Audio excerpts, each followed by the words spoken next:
The U.S. empire isn't a government that has nonstop wars. It's a nonstop war that has a government. It clears up a lot of confusion when you understand that the U.S. empire is not a national government which happens to run nonstop military operations. It's a nonstop military operation that happens to run a national government. The wars are not designed to serve the interests of the United States. The United States is designed to serve the interests of the wars.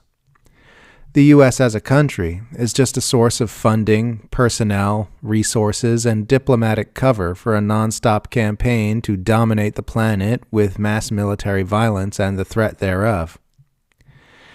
This campaign is not waged to benefit the American people or their security, but to benefit the loose international alliance of plutocrats and unelected empire managers whose wealth and power are premised on the world order of continuous violence, exploitation, and extraction, which the campaign of global domination upholds.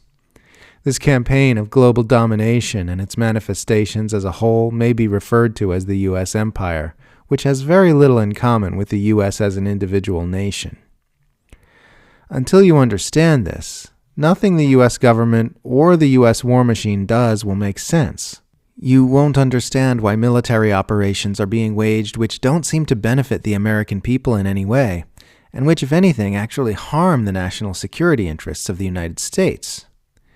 You won't understand why U.S. foreign policy remains the same no matter who's in office, regardless of party or platform.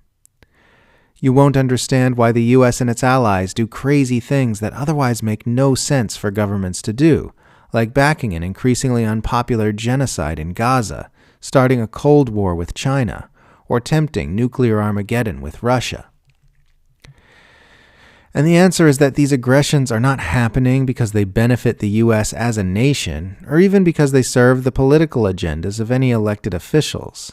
The nonstop violence is a means to a completely different end, and is almost an end in and of itself, benefiting more profiteers, shoring up geostrategic control, and expanding the sphere of the U.S. empire's particular brand of global capitalism.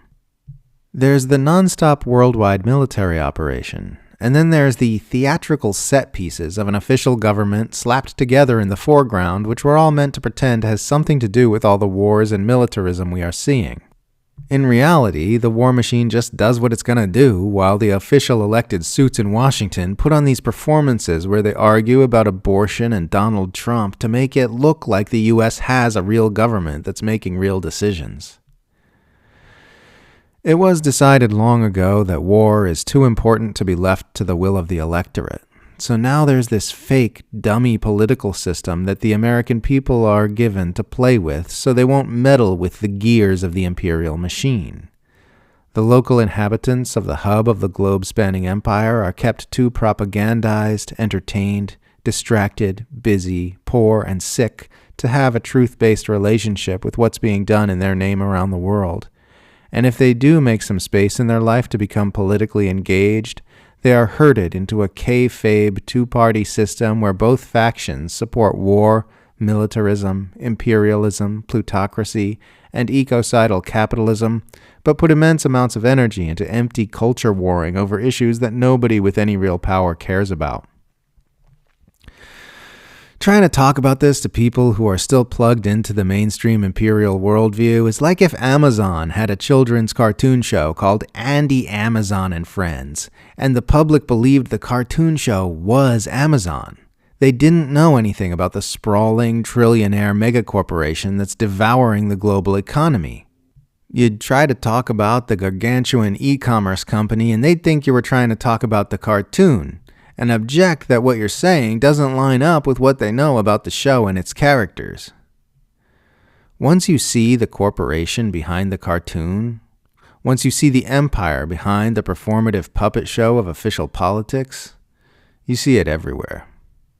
You see it in the movements of the imperial war machine. You see it in the news headlines. You see it in the phony justifications and narratives that are being spouted by the Western political media class. You see it in our education system. You see it throughout our vapid, mainstream Western culture of interminable diversion and capitalist indoctrination. And you stop caring about the puppet show.